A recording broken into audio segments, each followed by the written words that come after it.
My name is Daniel Dockin. Welcome to Module 0, Unit 8.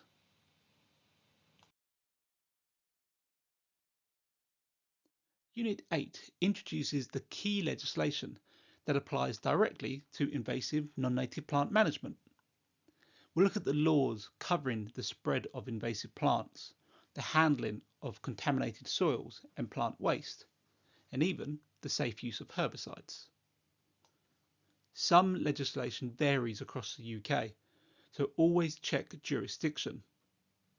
It's also worth noting that legislation can change or be superseded, and it's up to you to stay updated with any legislation changes.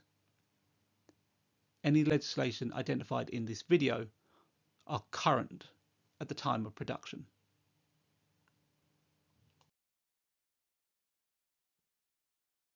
Before we look at each law and their penalties, it's important to understand the difference between a summary conviction and a conviction on indictment.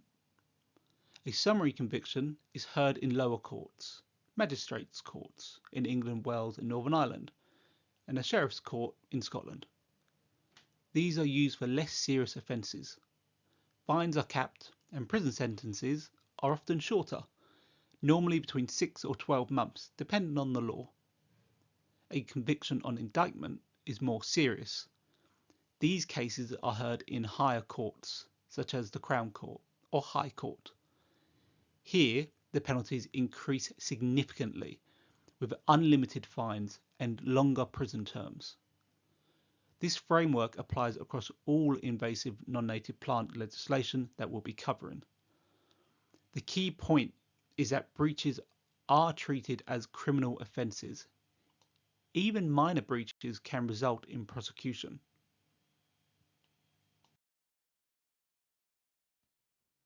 The Wildlife and Countryside Act 1981 makes it an offence to plant or cause Schedule 9 species to grow in the wild in England and Wales.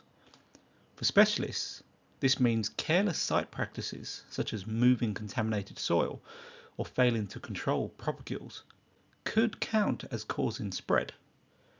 Species include Japanese knotweed and several cotoneasters. Giant hogweed is not on this list. It is covered under the Invasive Alien Species Order 2019. On summary conviction in a magistrate court, the penalty can be an unlimited fine and or up to 6 months in prison.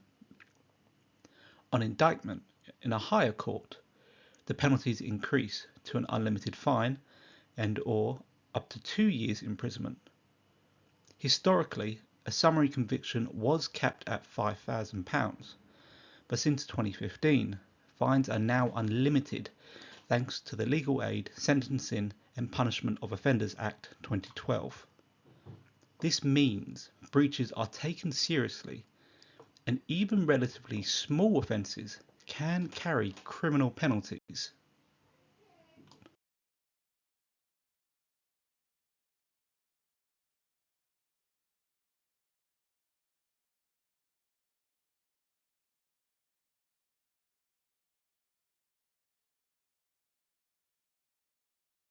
The Invasive Alien Species Enforcement and Permitting Order 2019 sets out absolute prohibitions for high-risk species in England and Wales.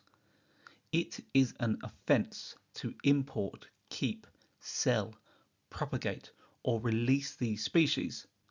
For invasive plants, the key ones are giant hogweed, Himalayan balsam, all Gunnera species and their hybrids, and American skunk cabbage. But remember, there are others on the list. On summary conviction in a magistrate's court, the penalty can be an unlimited fine and or up to 6 months in prison. On indictment in a higher court, the penalties increase to an unlimited fine and or up to 2 years imprisonment.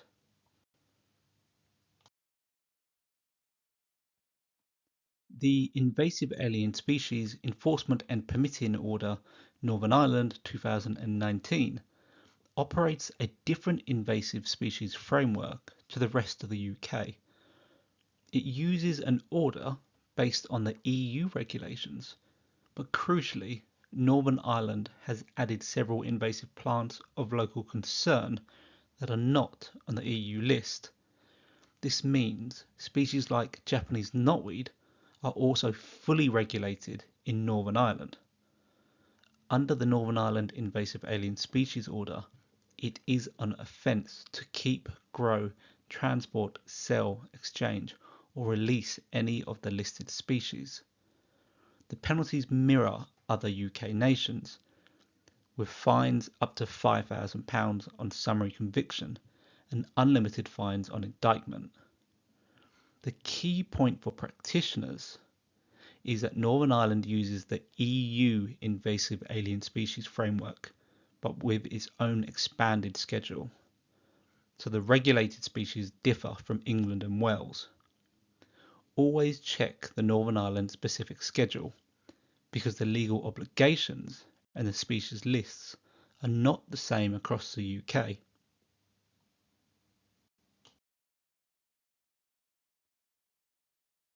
The Weeds Act 1959 is sometimes confused with invasive plant law, but it's not the same. This covers injurious weeds that affect agriculture. Creeping thistle, broadleaf dock, and ragwort are just a few examples. These are native species and not invasive non-natives. The Act allows notice to be issued requiring landowners to control them to protect grazing and crops. The key point is to avoid confusion. Japanese knotweed and other invasive non-native plants are not covered by the Weeds Act.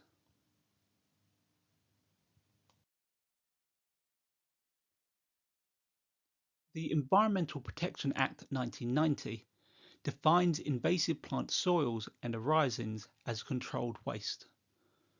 Whilst plants found on the Wildlife and Countryside Act or the Invasive Alien Species Order would automatically be classified as controlled waste, other plants with invasive tendencies, such as field horsetail, may also fall under the Environmental Protection Act.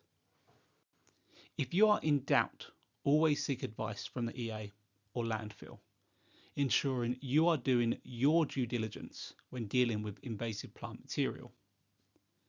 If soil is being transferred, it must be recorded with a waste transfer note.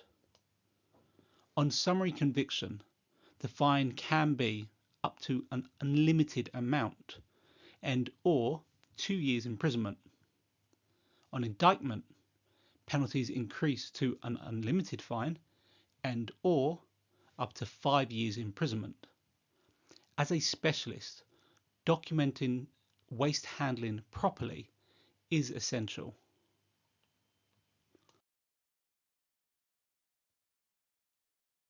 Soils with invasive plants are normally classified as controlled waste, but if a soil analysis shows contamination, such as heavy metals or hydrocarbons, it becomes hazardous waste. Hazardous waste requires a consignment note, and disposal must be at a licensed hazardous waste facility. Storage, transport, and record keeping rules are stricter, and penalties for non-compliance include unlimited fines and prosecution. Soil analysis testing is always required when disposing waste soils, and this will be able to tell you if the material needs to be collected as controlled waste or hazardous waste, and it will allow you to follow the correct process.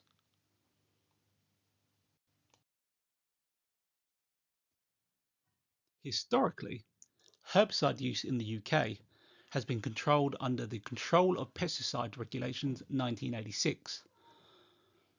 While these regulations still technically remain in force, most of their functions have now been replaced by more modern legislation.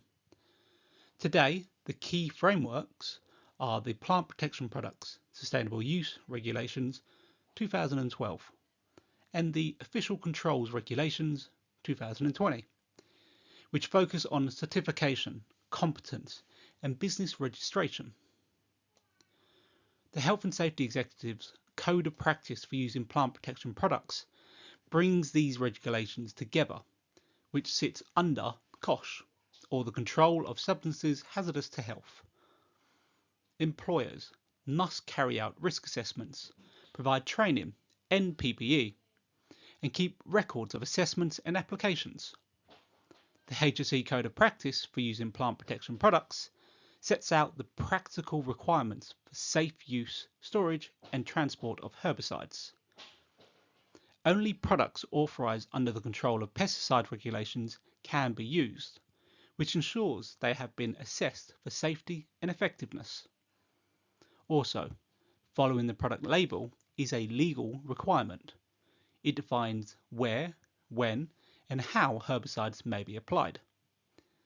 Beyond legal compliance, it's important to recognise the UK's National Action Plan for the Sustainable Use of Pesticides. While COSH and the HSE Code of Practice tells us what we must do to stay on the right side of the law, the National Action Plan sets out the longer-term direction, reducing risks, promoting alternatives, and ensuring herbicide use is justified, safe, and sustainable. For invasive plant management, this reinforces the importance of using herbicides only where appropriate, applying them correctly, and embedding them within a justified approach in an integrated weed management strategy.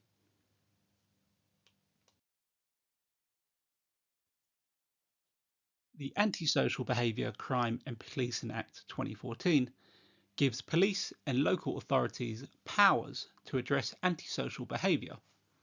Invasive plants like Japanese knotweed can fall under this if unmanaged infestations cause a nuisance. Authorities can issue community protection notices requiring action and on-the-spot fine of up to £500. Further failure to comply can result in fines up to £2,500 for an individual and £20,000 for a company. It is important to remember that this is what we classify as a secondary law. It is not the main framework for invasive plants, but is quite often used by councils and can still have serious consequences in residential and community settings.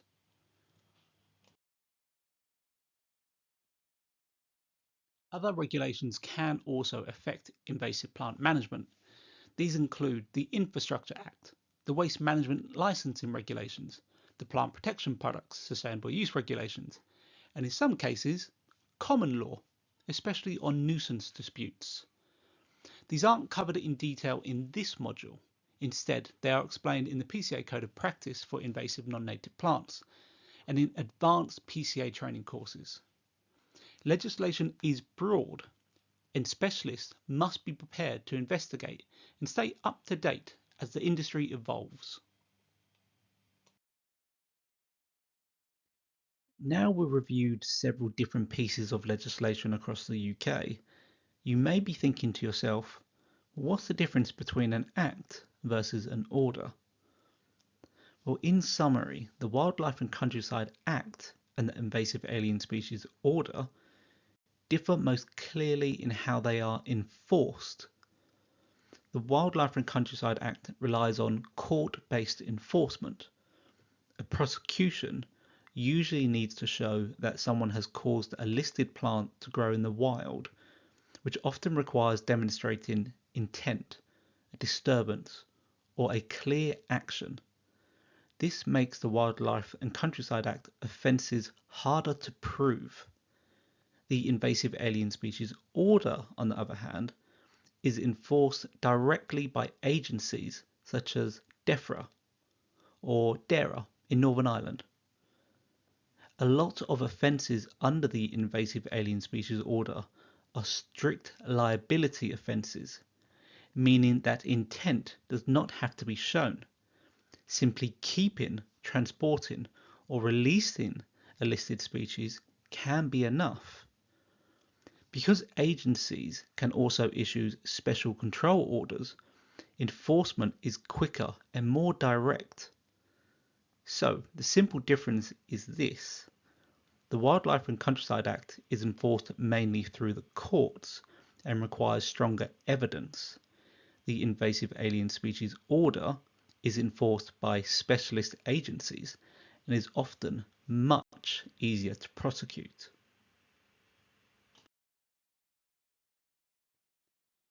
So let's recap Unit 8.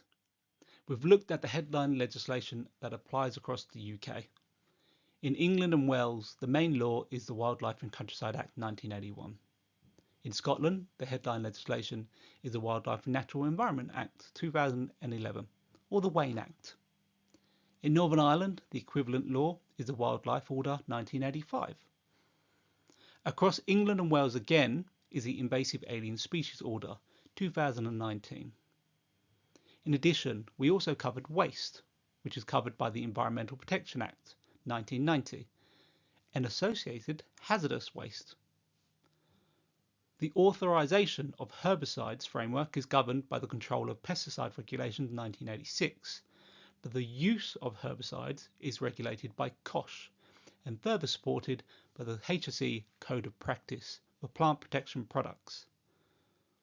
Breaching any of these laws can lead to fines and prosecution. But remember, what you've seen today is only a snapshot. It is up to you to stay up to date with legislation.